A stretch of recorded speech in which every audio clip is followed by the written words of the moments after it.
ในเขาหลังจากที่ว่างหรือไม่ทุกเทียนแล้วก็คอนิมนต์เขาบุญลาก็ได้เดียวสิมีพิธีการแต่โหก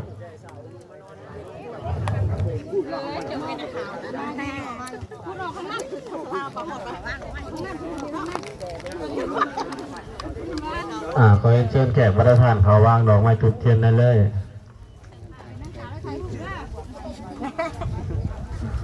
แขกประธานเขาย่างเขาทางพรมแดงที่ได้เดี๋ยวออกทางพรมเขียวเพราะมันที่สับสนกันย่างเขาทางพรมแดงไปเอาดอกไม้จันทร์อยู่นะเตาเล่าเงาทางพรมเขาทางเข่านี่ทางออกทางนั้น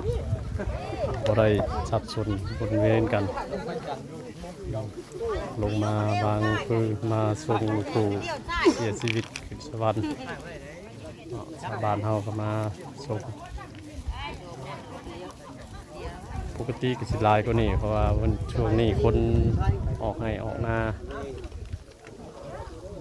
เขาฤดูการทำให้ทำหน้าเลยคนก็เลยบ่ค่อยหลายปานใด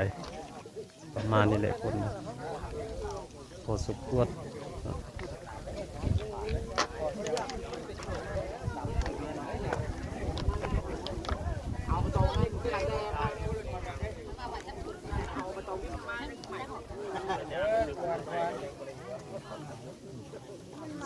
บาทเนี่ยตรงนี้ก็ได้เมื่อก่อนเพิ่นหน่อยถือกองบังเนาะถือเลยเมื่อเอาเครื่องเอาของเมื่อวัดพุ่นแหละบาทกองบังก็คือว่าเพิ่นบังส่วนอุทิศ